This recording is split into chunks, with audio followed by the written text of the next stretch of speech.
नमस्कार दोस्तों। मैं आज आपके लिए लेकर आया हूँ पाटलिपुत्रा यूनिवर्सिटी द्वारा आयोजित 2023 का बीएड का प्रथम वर्ष का प्रश्न पत्र।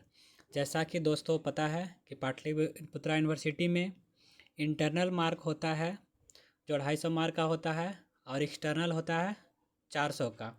तो 400 में टोटल आपका 7 पेपर होते हैं, जिसमें childhood and growing up, contemporary Indian education, learning and teaching सभी जो होते हैं वो 80-80 मार्क के प्रश्न पर होता है।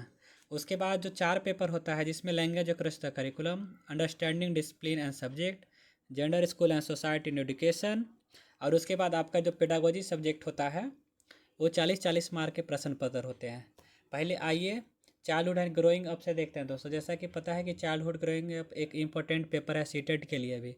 इसे सीटेट में 15 मार्क का 15 क्वेश्चन पूछा जाता है। अब आइए देखते हैं चाइल्डहुड एंड ग्रोइंग अप का प्रश्न।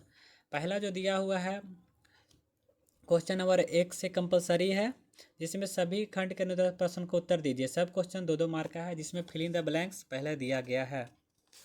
जैसा कि है पहला है पेडागोजी द साइंस ऑफ मनोविज्ञान क्या देश का विज्ञान है।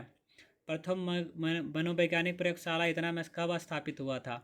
Education psychology the science of पूर्व संक्रात्मक आयु कब से कब तक होता है। तर्कपूर्ण क्रियाकलाप से प्रारंभ होता है। गेस्ट लास्ट का अर्थ है बुद्धि की योग्यता है। व्यक्तित्व का गुणनफल है। भूख एक है। जे अवलोकन अधिगम सिद्धांत किसने दिया। उसके बाद है दोस्तों लघु उत्तरीय में, जिसमें से सभी प्रश्न 4 प्रश्न 55 मार्क का होता है। जिसमें पहला क्वेश्चन पूछा गया है मानव विकास की अवस्थाओं का उल्लेख कीजिए। तीसरा प्रश्न है बुद्धि एवं विकास के विभिन्न आयामों का उल्लेख कीजिए। उसके बाद दोस्तों बुद्धि एवं विकास के किन्हीं 4 सिद्धांतों का उल्लेख कीजिए। 5वां प्रश्न है शारीरिक वृद्धि एवं विकास को प्रभावित करने वाले कारकों का उल्लेख कीजिए। उसके बाद लॉन्ग क्वेश्चन है दोस्तों ऐसे टाइप, जिसमें से 4 प्रश्न सभी को आपका उत्तर देना है, जो 10-10 मार्क का रहेगा। पहला है किशोरावस्था को परिभाषित कीजिए तथा इसके सामाजिक एवं मानसिक विकास की विवेचना कीजिए। अथवा एक किशोर की विशेषताओं एवं समस्याओं का परीक्षण कीजिए। 7वां क्वेश्चन है पियाजे के विकास सिद्धांत एवं शिक्षण अधिगम प्रक्रिया में इसके निहितार्थ की व्याख्या कीजिए। या फिर विगोत्स्की के विकास सिद्धांत एवं इसके शैक्षिक निहितार्थों का व्याख्या कीजिए। 8वां प्रश्न है दोस्तों एक बच्चे के भाषा विकास की अवस्थाओं की विवेचना कीजिए अथवा भाषा विकास को प्रभावित करने वाले कारकों का परीक्षण कीजिए। उसके बाद दोस्तों इसमें 9वां प्रश्न है और अंतिम एक व्यक्ति के व्यक्तित्व विकास पर लिंग एवं जाति के प्रभाव की विवेचना कीजिए अथवा बच्चे के विकास में ग्रामीण एवं शहरी परिवेश की भूमिका का परीक्षण कीजिए।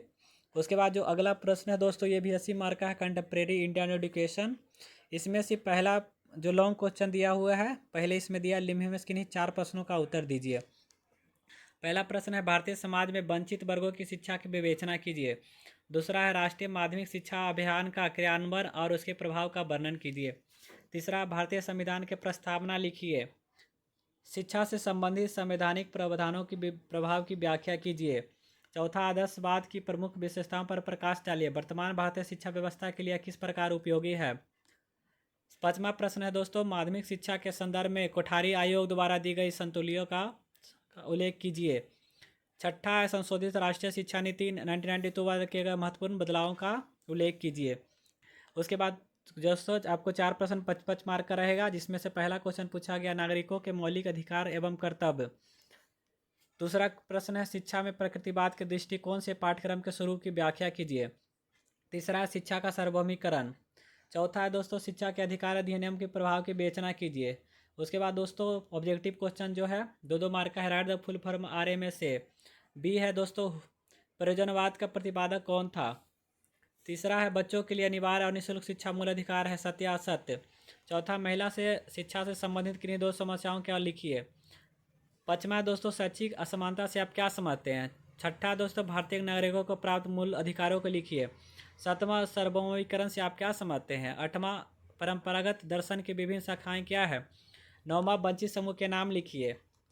और 10वां और अंतिम है दोस्तों प्राथमिक शिक्षा की 2 समस्याएं लिखिए। उसके बाद दोस्तों लर्निंग एंड टीचिंग ये भी है इंपॉर्टेंट है दोस्तों 80 मार्क का है, जिसमें से पहले दीर्घ उत्तरीय प्रश्न दिया गया है। इसमें से आपको किन्हीं 4 प्रश्न का उत्तर देना है। सब में सेम फॉर्मेट फॉलो करेगा दोस्तों। अधिगम में अभिप्रेरणा की विभिन्न प्रविधियों की भूमिका को स्पष्ट कीजिए। दूसरा दोस्तों, पियाजे के अधिगम संबंधी विकासात्मक सिद्धांत का वर्णन कीजिए। तीसरा, अधिगम से क्या तात्पर्य है? अधिगम के विभिन्न प्रकारों का विस्तार से वर्णन कीजिए। अध्यापक के व्यावसायिक वृद्धि की संभावनाएं बताइए। दोस्तों इसमें से ऑप्शन नहीं गया दोस्तों, 4 से चारों प्रश्न को बनाना था। उसके बाद 5-5 मार्क में 4 क्वेश्चन देखते हैं दोस्तों। पहला, अधिगम स्थानांतरण क्या है? इसकी शैक्षिक उपयोगिता बताइए। दूसरा है, मैस्लो के आवश्यकताओं की श्रेणीबद्धता सिद्धांत का वर्णन कीजिए। तीसरा, शिक्षण एक व्यवसाय है, स्पष्ट कीजिए। चौथा दोस्तों, शिक्षण प्रक्रिया में अध्यापक की भूमिका बताइए। उसके बाद ऑब्जेक्टिव क्वेश्चन है दोस्तों। पहला है ऑब्जेक्टिव है, the main law of thermodynamic learning is. उसके बाद है दोस्तों, कोहलर का अधिगम सिद्धांत लिखिए, इसमें से कौन होगा। उसके बाद निद्रा कैसे प्रेरक है। उसके बाद प्रेरणा का अनुमान किससे होता है। उसके बाद 5वां दोस्तों, motive is a factor of प्रेरक कारक है। छठा शिक्षण है। 7वां बोध संबंधित है। 7वां हो गया 8वां हो गया दोस्तों, निम्न में से कौन जन्मजात प्रेरणा नहीं है। 9वां दोस्तों, एनसीएफ 2005 का विस्तार है। उसके बाद छठा दोस्तों, प्रेरणा के पक्ष हैं। उसके बाद दोस्तों जो अगला प्रश्न है, लैंग्वेज अक्रॉस द करिकुलम, जैसा कि आपको पता है ये 40 मार्क का होगा। इसमें से 2 क्वेश्चन लॉन्ग लॉन्ग रहेगा दोस्तों और 2 शॉर्ट टाइप क्वेश्चन रहेंगे। इसमें पहला, इसमें से सभी प्रश्नों का उत्तर देना है। पहला दोस्तों, importance of written language in classroom, कक्षा कक्ष में लिखित भाषा का महत्व लिखिए। उसके बाद है बहुभाषावाद क्या है। तीसरा दोस्तों, पाठ्यक्रम को परिभाषित कीजिए। डी हो गया, स्वतंत्रता सिद्धांत की चर्चा कीजिए। ई हो गया दोस्तों, भाषा का प्रशिक्षण शास्त्र क्या है। उसके बाद 2 क्वेश्चन लॉन्ग हो गया दोस्तों, अटेम्प्ट 22 क्वेश्चन आपको बनाना है। इसमें से पाठ्यक्रम में पठचर्या में क्या अंतर है, तो कंपलसरी क्वेश्चन हर एग्जाम में ही रहेगा। कक्षा कक्ष में मौखिक एवं लिखित भाषा के उपयोग की विवेचना कीजिए। चौथा, भारतीय परिप्रेक्ष्य में अध्यापक की संकल्पना का उल्लेख कीजिए। 5वां, शिक्षा में भाषा की भूमिका का वर्णन कीजिए। छठा, विद्यालय भाषा से आप क्या समझते हैं। विद्यार्थी की भाषाई पृष्ठभूमि किस प्रकार कक्षागत अंतरक्रिया को प्रभावित करती है, वर्णन कीजिए। 7वां दोस्तों, भाषा संबंधित विभिन्न संवैधानिक प्रावधानों पर चर्चा कीजिए। 8वां, role of the teacher in language teaching developing listening and speaking skill, भाषा शिक्षण विकास सुनने और बोलने के कौशल में शिक्षा की भूमिका। 9वां होगा दोस्तों, शिक्षा एवं पाठ्यक्रम को परिभाषित कीजिए। प्राथमिक स्तर पर पाठ्यक्रम निर्माण की प्रक्रिया एवं आधारों की मूल्यांकन कीजिए। उसके बाद दोस्तों 5वां पेपर हो गया अंडरस्टैंडिंग डिसिप्लिन एंड सब्जेक्ट। इसमें से जैसा पहला है कि ऑब्जेक्टिव क्वेश्चन हो गया, शॉर्ट क्वेश्चन, अति लघु उत्तर क्वेश्चन। इसमें से 5 क्वेश्चन आपको पूछा जवाब देना है। पहला, अनुशासनों की आत्मनिर्भरता पर टिप्पणी कीजिए। दूसरा, पाठ्यक्रम अभिकल्प क्या है। तीसरा, समुदाय आधारित ज्ञान। चौथा दोस्तों हो गया ज्ञान और सूचना में अंतर। 5वां, जीवन कौशल शिक्षा। उसके बाद लॉन्ग में 2 क्वेश्चन कोई बनाना है दोस्तों। उसमें से पहला पूछा गया है, अनुशासन को परिभाषित करते हुए इसके महत्व को बताइए। तीसरा है, ज्ञान आधारित समाज की स्थापना में राष्ट्रीय ज्ञान आयोग की भूमिका को स्पष्ट कीजिए। चौथा, अनुशासनों की प्रकृति में प्रतिमान परिवर्तन का वर्णन कीजिए। 5वां में पाठ्यक्रम एवं अध्ययन क्रम में अंतर स्थापित कीजिए। छठा दोस्तों, विद्यालय पाठ्यक्रम के संबंध में जॉन डीवी के दार्शनिक विचारों का वर्णन कीजिए। 7वां हो गया दोस्तों, गणित और विज्ञान शिक्षण राष्ट्रीय विकास के माध्यम है, उपयुक्त उदाहरणों से समझाइए। 8वां दोस्तों, ज्ञान के अंत अनुशासिक उपागम से आप क्या समझते हैं, विवेचना कीजिए। अधिगमकर्ता उन्मुख पाठचर्या की व्याख्या कीजिए, इसके लाभों का वर्णन कीजिए। उसके बाद दोस्तों छठा पेपर हो गया gender school and society in education. इसमें से भी पहला 5 क्वेश्चन शॉर्ट हो गया, लिंग को परिभाषित कीजिए। उसके बाद लिंगीय पदानुक्रम क्या है। तीसरा हो गया दोस्तों, सह शिक्षा को परिभाषित कीजिए। चौथा, पुरुषत्व का सप्रत्यय। 5वां, महिला सशक्तिकरण हेतु 2 उपाय सुझाइए। उसके बाद शॉर्ट लॉन्ग में हो गया दोस्तों, निम्नलिखित में कोई 2 प्रश्न का उत्तर लिखिए में पितरात्मक व्यवस्था की क्या विशेषता है तथा यह महिलाओं की स्थिति पर क्या प्रभाव डालता है। तीसरा हो गया दोस्तों, क्वेश्चन के लिए में लैंगिक कारक और प्रभाव पर संक्षिप्त टिप्पणी लिखिए। चौथा हो गया दोस्तों, लिंग समानता के महत्व का संक्षिप्त वर्णन कीजिए। 5वां हो गया, कस्तूरबा बालिका योजना पर प्रकाश डालिए। छठा हो गया दोस्तों, अब लॉन्ग आपको लिखना है 2 किन्हीं, लिंगीय रूढ़िवादिता क्या है, भारतीय समाज में प्रचलित लिंगीय असमानताएं क्या है। 7वां होगा दोस्तों, संस्कृति के घर के रूप में विद्यालय, इस कथन पर प्रकाश डालिए। बालक पर विद्यालय संस्कृति को प्रभाव का विस्तृत विवेचन कीजिए। 8वां दोस्तों स्त्री शिक्षा की आवश्यकता, महत्व एवं प्रासंगिकता पर प्रकाश डालिए। 9वां भारतीय परिप्रेक्ष्य में लैंगिक असमानता को पाठ्यक्रम की सहायता से कैसे सही किया जा सकता है। और अंतिम प्रश्न है दोस्तों लिंग समानता क्या है। लिंग समानता को बढ़ावा देने के लिए शिक्षक द्वारा अपनाई जाने वाली नीतियाँ सुझाइए। अब दोस्तों इसके बाद पेडागोजी का हो जाता है, बारी बारी से आइए सभी पेडागोजी सब्जेक्ट को देखते हैं। उसमें से पहला है दोस्तों मैथमेटिक्स का। जैसे मैथमेटिक्स में पहला पूछा गया है आधुनिक गणित क्या है। दूसरा गणित में भाष्यकार के उदाहरण का वर्णन कीजिए। उसके बाद है आंकड़ों का मध्यमान ज्ञात करना है। उसके बाद इसका वैल्यू निकालना है दोस्तों। 5वां दिया हुआ गणित शिक्षण में अबेकस का प्रयोग आप कहाँ करेंगे। 6ठा दोस्तों गणित शिक्षण में सहायक सामग्री की भूमिका। 7वां गोल और बेलन का आयतन निकालने का सूत्र लिखिए। उसके बाद सेक्शन बी में कुछ दोस्तों दो में से 2 क्वेश्चन कोई बनाना है। पहला पूछा गया गणित शिक्षण में बौद्धिक मूल्य पर टिप्पणी लिखिए। तीसरा है विद्यालय पाठ्यक्रम में गणित विषय का अन्य विषयों के साथ संबंध की चर्चा कीजिए। चौथा दोस्तों उचित उदाहरण के साथ गणित शिक्षण में योजना विधि की व्याख्या कीजिए। 5वां दोस्तों विद्यालय स्तर पर गणित शिक्षण में सहायक सामग्री की भूमिका की चर्चा कीजिए। फिर लॉन्ग प्रश्न में है दोस्तों विश्लेषण और संश्लेषण विधि से आप क्या समझते हैं। ज्यामितीय शिक्षण में आप इस विधि का प्रयोग कैसे करेंगे। 7वां दोस्तों गणित के क्षेत्र में रामानुजन के योगदान का संक्षिप्त में वर्णन कीजिए। 8वां दोस्तों गणित शिक्षण में पाठ्य पुस्तक की क्या उपयोगिता है। गणित की पाठ्य पुस्तक के चयन हेतु आप किन किन बातों का ध्यान रखना चाहेंगे। 9वां दोस्तों निम्नलिखित में संक्षिप्त टिप्पणियाँ लिखे प्रयोगशाला विधि। उसके बाद लक्ष्य और उद्देश्य में क्या अंतर है। उसके बाद आते हैं pedagogy of school subject science 2 का हो गया दोस्तों। पहला हो गया दोस्तों इसमें विज्ञान शिक्षण में परियोजना विधि क्या है। एक अधिगमकर्ता के संपर्क संप्रदाय विधि किस प्रकार उपयोगी है। उसके बाद संक्षिप्त टिप्पणियाँ लिखना है दोस्तों एक इकाई योजना पे, अनुभवजन्य योजना पे। उसके बाद लघुत्तरीय में सभी प्रश्न देना है। अन्वेषण विधि एवं समस्या समाधान विधि में अंतर कीजिए।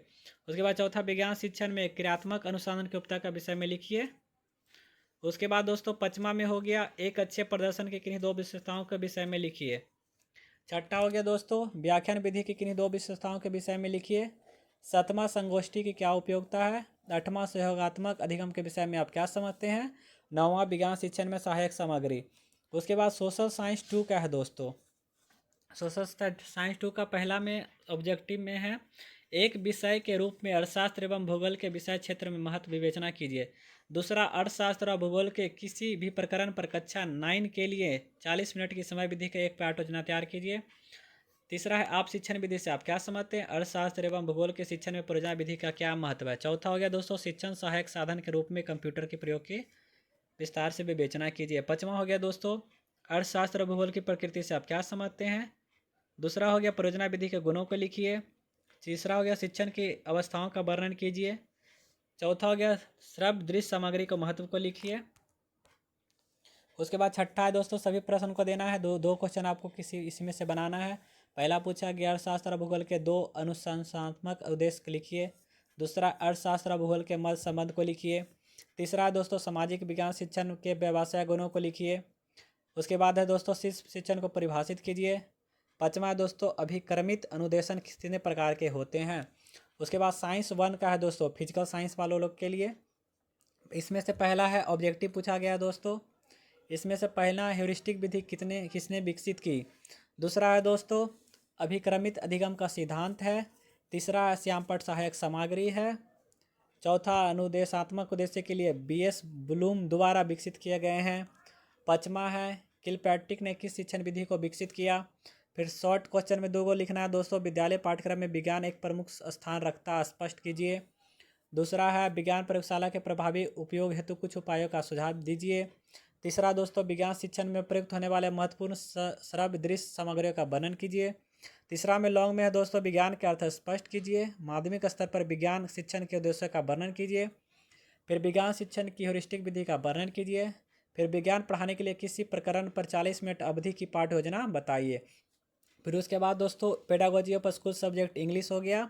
इसमें भी ऑब्जेक्टिव हो गया reading news paper extensive reading true और false. Write title of any literary work of T.S. Eliot। C हो गया what is the unit of teaching in grammar translation method. D write a specific object for teaching of reading. E prepare a test item for testing English grammar. उसके बाद second हो गया long में दोस्तों, what are the problem of teaching of English in India, suggest some solution. और what is situational approach of teaching, explain with suitable example. Third, prepare a lesson plan for teaching of poetry on any poem of your choice to teach class 8। Name difference reading defect student have, designs a teaching plan how you will remove those defect with suitable example. 4 question दोस्तों, write any 3 maximum of teaching of English, explain how will use any one of them with suitable example. What is your mother tongue, right how it is helpful and also as a hurdle for learning English. उसके बाद दोस्तों social science 1 का आते हैं। इसमें से पहला पूछा गया इतिहास, नागरिक शास्त्र शिक्षण की प्रकृति एवं कार्य क्षेत्र की उचित उदाहरण सहित व्याख्या कीजिए। जो जैसे आपका होंगे इतिहास के होंगे तो इतिहास का करेंगे, नागरिक शास्त्र वाले नागरिक शास्त्र का करेंगे। उसके बाद इतिहास शिक्षण में स्रोत विधि क्या है, आप इतिहास शिक्षण में आप स्रोत विधि का उपयोग किस प्रकार से करेंगे, उदाहरण देकर व्याख्या कीजिए। दूसरा है दोस्तों शिक्षण कौशल क्या है, पूर्ण वर्णन कौशल की व्याख्या उचित उदाहरणों के साथ कीजिए। उसके बाद दोस्तों अंतर्राष्ट्रीय अबोध पद को परिभाषित कीजिए, अंतर्राष्ट्रीय अबोध को बढ़ाने के लिए इतिहास शिक्षण की भूमिका के उदाहरण सहित व्याख्या कीजिए। उसके बाद दोस्तों 2 क्वेश्चन हो गया शॉर्ट में, उसमें पहला माध्यमिक स्तर पर इतिहास शिक्षण की अच्छी पाठ्यपुस्तक की विशेषताओं का उल्लेख कीजिए, या अथवा इतिहास नागरिक शास्त्र शिक्षण में कला क्रम विधि की शोधन व्याख्या कीजिए। उसके बाद दोस्तों हो गया माध्यमिक स्तर पर इतिहास नागरिक शास्त्र शिक्षण के लिए श्रव्य दृश्य सहायक सामग्री की आवश्यकता एवं महत्व की व्याख्या कीजिए, या अथवा सांस्कृतिक विरासत के संरक्षण एवं संवर्धन के इतिहास में नागरिक शास्त्र शिक्षण की आवश्यकता एवं महत्व पर प्रकाश डालिए। उसके बाद दोस्तों बहु ऑब्जेक्टिव में हो गया, which one of them is not a method of Herbert 5 less step plan, इनमें से कौन हर्बर्ट के 5 पठीय पाठ योजना की विधि में नहीं है। दूसरा हो गया दोस्तों इतिहास शिक्षण के प्रमुख उद्देश्य। तीसरा, इतिहास शिक्षण से छात्रों की सत्य की खोज करने के लिए प्रेरित किया जा सकता है, कथन है। सांस्कृतिक सिद्धांत प्रतिपादित किया गया है। पांचवा है दोस्तों विवादास्पद मामलों में इतिहास शिक्षण के लिए सबसे उपयुक्त विधि है। जैसा कि दोस्तों हिंदी का 2022 का पेपर नहीं मिल पाया, इसलिए आप लोग के सामने मैंने 2021 का पेपर डाल दिया है। उस समय दोस्तों सारा का 40 मार्क का सारा क्वेश्चन आपको लॉन्ग में लिखना था, 5 क्वेश्चन कोई जवाब देना था। उसमें पहला प्रश्न पूछा गया था मातृभाषा का क्या अर्थ है, महत्व तथा इसके अध्ययन को क्या लाभ हैं। हार्वर्ड द्वारा प्रतिपादित पाठ्य योजना के विभिन्न पदों का सविस्तार वर्णन कीजिए। तीसरा, हिंदी भाषा शिक्षण के समान सिद्धांत क्या है, विस्तार से लिखिए। चौथा हो गया दोस्तों वाचन शिक्षण की विधियों का सविस्तार वर्णन कीजिए। पांचवा, हिंदी अध्यापक के गुण तथा विशेषताओं को विस्तार से लिखिए। छठा हो गया दोस्तों उत्तम स्वर वाचन के गुणों का सविस्तार वर्णन कीजिए। गद्य शिक्षण की व्याख्यान विधि का महत्व एवं दोष पर प्रकाश डालिए। हिंदी शिक्षण में मूल्यांकन का अर्थ एवं महत्व का सविस्तार वर्णन कीजिए। हिंदी भाषा के शिक्षण में पाठ्य पुस्तकों का क्या महत्व है, पाठ्य पुस्तक का चयन करते समय किन किन सिद्धांतों का बात ध्यान रखना चाहिए। 10वां हो गया दोस्तों हिंदी भाषा शिक्षण के समान उद्देश्य तथा विश्व उद्देश्य विस्तार से लिखिए। दोस्तों इतना ही था 2023 का प्रश्न पत्र। कुछ दिन में मैं आपके सामने लेकर आऊँगा 2022 का प्रश्न पत्र सभी पेपर के साथ। धन्यवाद दोस्तों।